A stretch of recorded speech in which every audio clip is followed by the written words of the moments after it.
اللہ رب العزت کا بے پناہ فضل و کرم، احسان اور شکر ہے کہ اس رب نے ہمیں عید الفطر کی خوشیاں نصیب فرمائی۔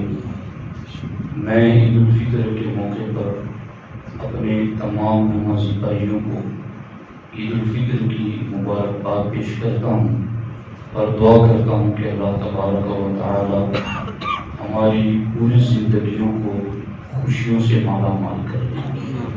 دوستان محترم، وقت بہت مختصر ہے۔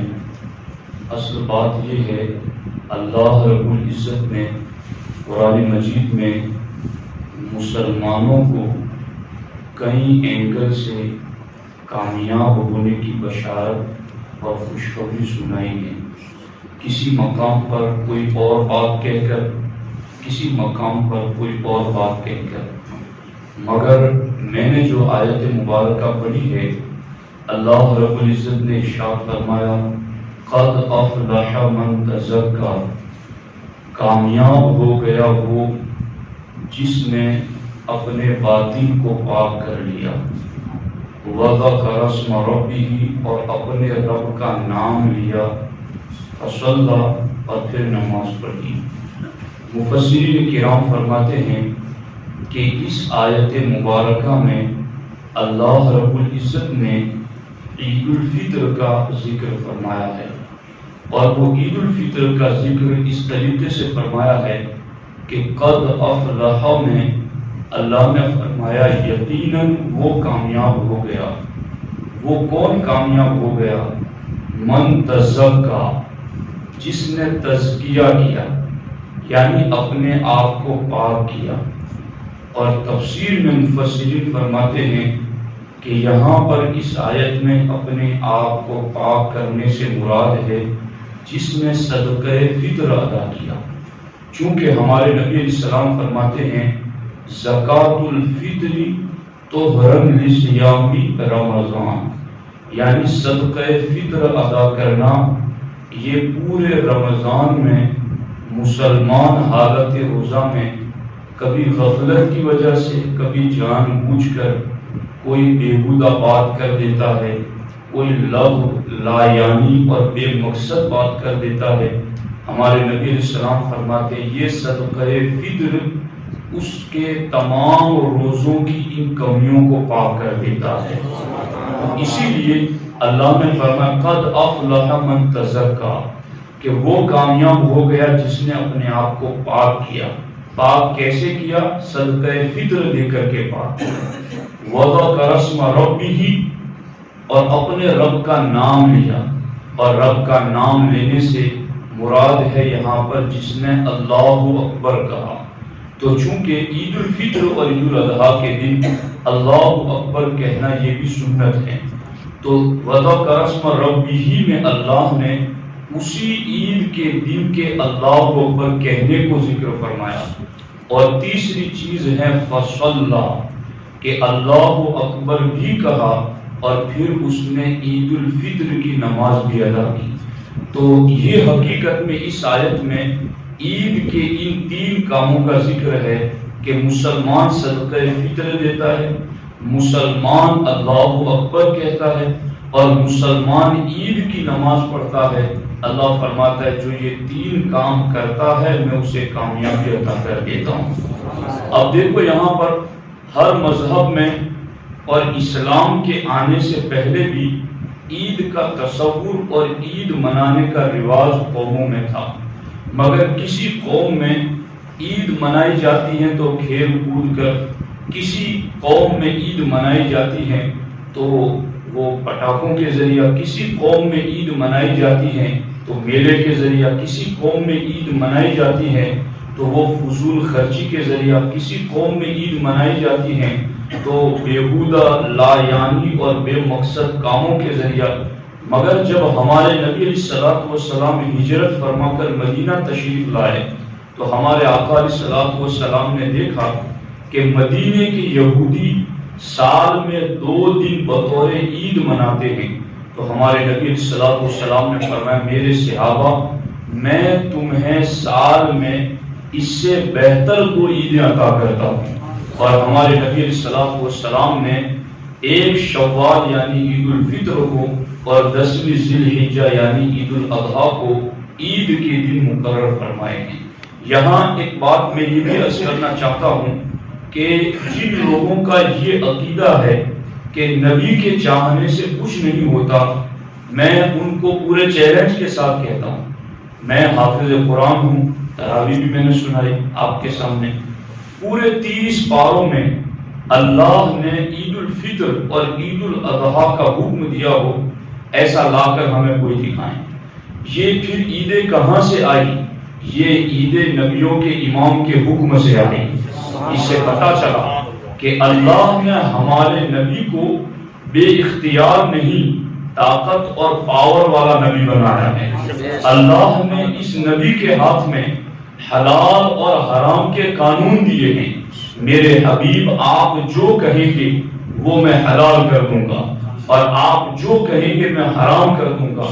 جس نبی کو، یہ قرآن میں بھی یحلون و یحرمون، اس نبی علیہ السلام نے یہ 2 عیدیں ہمیں عطا فرمائی ہیں، اور پھر اس پر مزید بھی باتیں ہیں، لیکن میں اصل موضوع کی طرف آپ کی توجہ دلاؤں کہ عید کا دن عام قوموں میں جو گناہوں میں آلودگی کے ساتھ گزرتا ہے، دیگر قوموں میں فضول خرچی اور بے حیائی کے کاموں میں گزرتا ہے، مگر اسلام میں مسلمانوں کے لیے عید کا دن سجدہ شکر کی ادائیگی کا نام ہے۔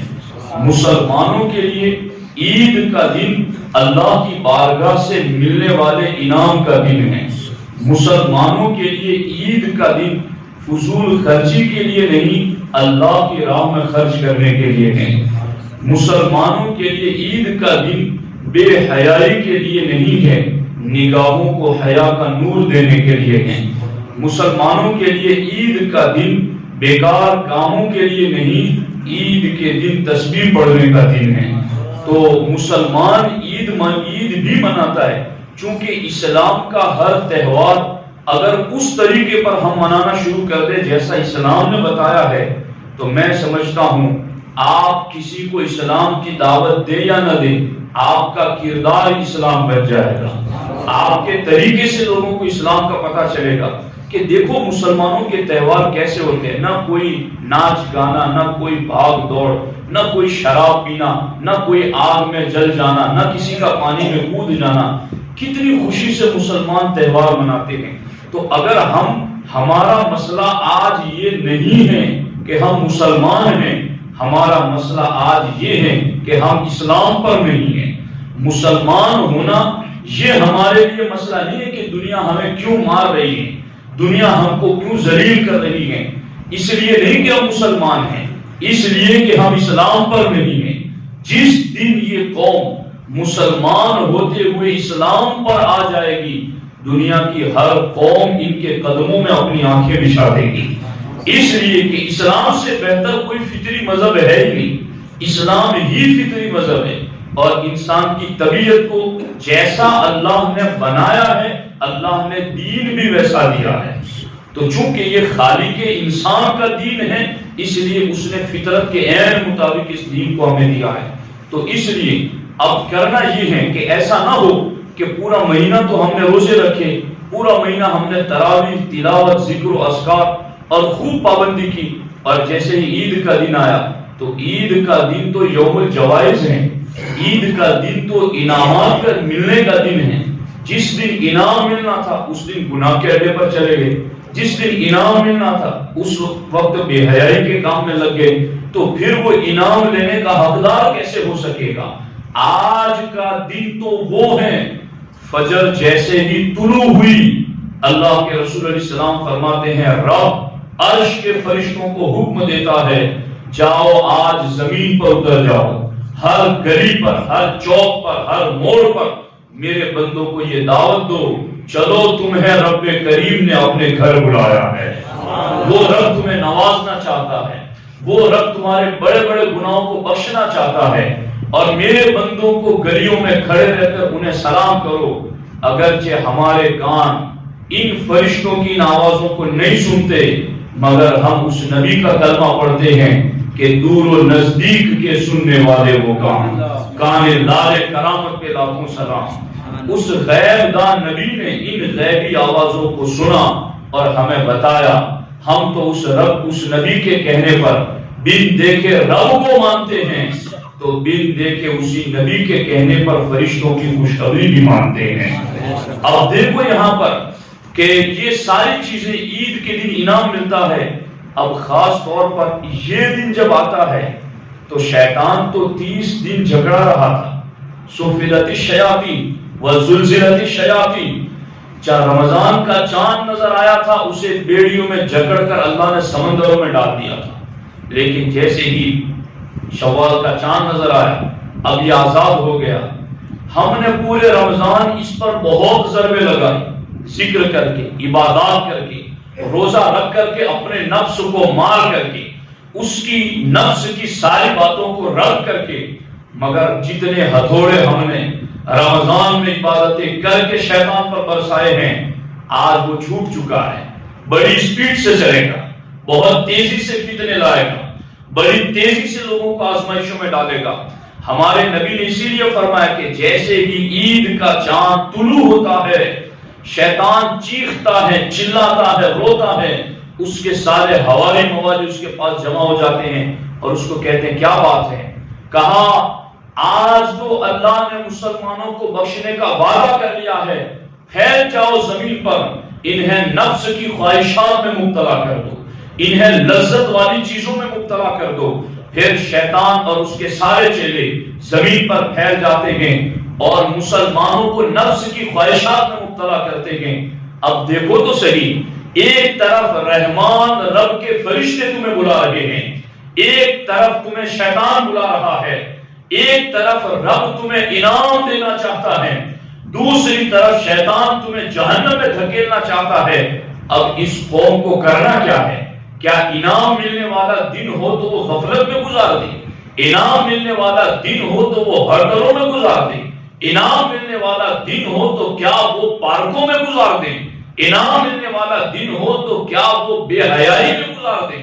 نہیں نہیں، آج کے دن ہم شیطان کی بات پر نہیں جائیں گے بلکہ رب رحمان کی آواز پر لبیک کہیں گے۔ اور ہم آج کا دن انعام ملنے کا دن ہے، تو انعام مل رہا ہو تو انعام لینے کے بھی تو لائق ہم بنے، جھولی بھی تو ہماری پھیلی ہوئی ہو، ہاتھ بھی تو ہمارے پھیلے ہوئے ہو۔ تو اس لیے آج کا دن کوئی یوں تو پوری زندگی ہی ہمیں گناہ سے بچنا ہے، مگر آج کا دن تو پورے رمضان کی محنتوں کا انعام لینے کا دن ہے، اور یہ رب انعام دیتا ہے۔ اور یہ ایسا نہیں ہے، چونکہ ہمارے دین کا سارا معاملہ عالم غیب سے تعلق رکھتا ہے، اور ہمارے نبی نے فرمایا ہے کہ جس نے مجھے دیکھا اور ایمان لایا اس کے لیے ایک مرتبہ خوشخبری ہے، وَطُوبَى سَبْعَ مَرَّاتٍ لِمَن لَّمْ يَرَنِ وَآمَنَ بِي، اور سرکار فرماتے 7 مرتبہ خوشخبری میں اپنے اس غلام کو دیتا ہوں جس نے بن دیکھے میرا کلمہ پڑھ دیا ہے، جو بن دیکھے مجھے مانتا ہے۔ تو آج یہ خوشخبریاں سرکار نے ہمیں بھی دی ہیں، ہمیں ان باتوں پر ایمان رکھنا ہے اور کسی غلط طرف نہیں جانا ہے، فضول خرچی سے بچنا ہے۔ صدقہ فطر دے دیا ہے تو بہت مبارک، نہیں دیا ہے تو بعد میں بھی عطا کر دیں۔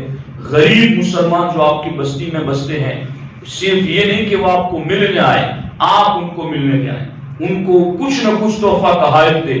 اور خاص طور پر عید کا ایک تحفہ ہے کہ عید کے دن جس نے 300 مرتبہ سبحان اللہ و بحمدہ پڑھ لیا اور اپنے مرحوموں کی روح کو اس کا ثواب ایصال کر دیا، پہنچا دیا، تو روایتوں میں آتا ہے کہ اللہ رب العزت جتنے مرحوموں کو یہ ثواب پہنچائے گا، ان 300 مرتبہ سبحان اللہ و بحمدہ پڑھنے کی وجہ سے اللہ ہر مرحوم کی قبر میں ایک ایک نور داخل فرمائے گا، اور جب یہ پڑھنے والا خود دنیا سے جائے گا تو اللہ اس کی قبر میں ایک نہیں 1000 نور داخل فرمائے گا۔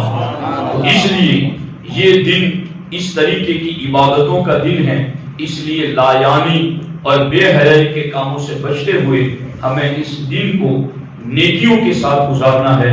میں دعا کرتا ہوں اللہ رب العزت ہمارے اس دن کو جو کہ یوم سعید ہے، اللہ ہمیں مکمل طریقے پر شریعت کے مطابق منانے کی توفیق عطا فرمائے۔ السلام علیکم ورحمۃ اللہ۔